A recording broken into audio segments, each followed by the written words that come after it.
Shocking news from the world of ride-hailing. Indonesian tech giant Gok has officially announced the shutdown of its operations in Thailand. The decision comes after facing several challenges that made it difficult to compete in the local market. So, what really happened? Here's the full report.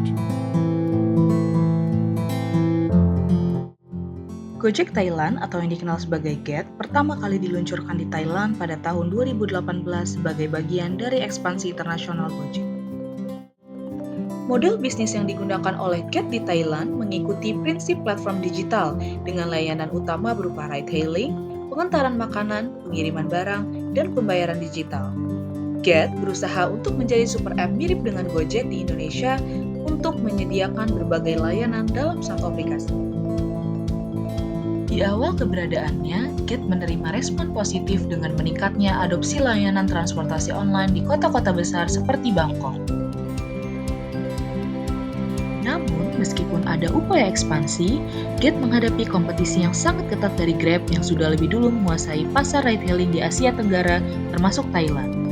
Selain itu, masalah dalam beradaptasi dengan regulasi setempat dan perilaku konsumen Thailand membuat Get semakin kesulitan dalam menumbuhkan basis penggunanya.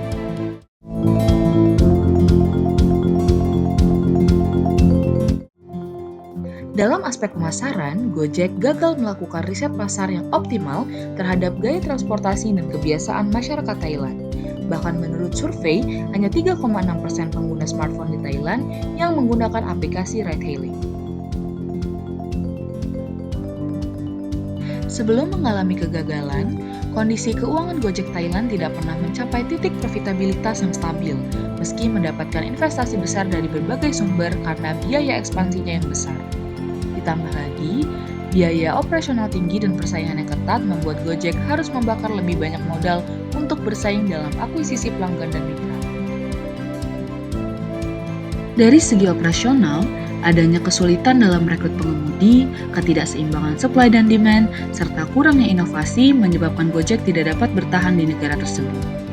Inefisiensi dalam rantai pasok dan manajemen operasional juga membuat perusahaan sulit bersaing dengan pemain yang lebih dulu menguasai pasar, yang pada akhirnya berkontribusi pada kegagalan ekspansi Gojek di Thailand.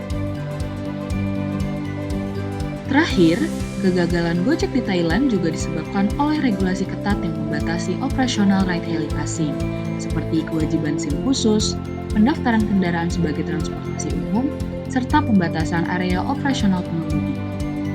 Kompleksitas birokrasi dan kebijakan yang kurang mendukung perusahaan asing membuat Gojek sulit berkembang, hingga akhirnya menghentikan operasionalnya di Thailand.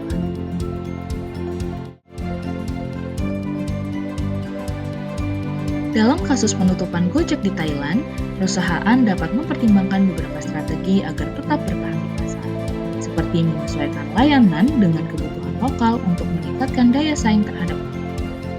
Selain itu, perusahaan juga dapat mengembangkan strategi promosi yang lebih masif, seperti memberikan diskon dan program loyalitas bagi pengguna dan mitra. Jika keputusan untuk menutup bisnis tidak terhindarkan, perusahaan juga harus mengambil langkah-langkah untuk mengurangi dampak negatif.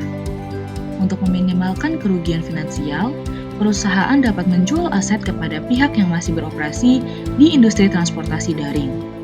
Selain itu, sistem dan teknologi yang telah dikembangkan juga bisa diintegrasikan ke dalam operasional di negara lain yang masih berjalan.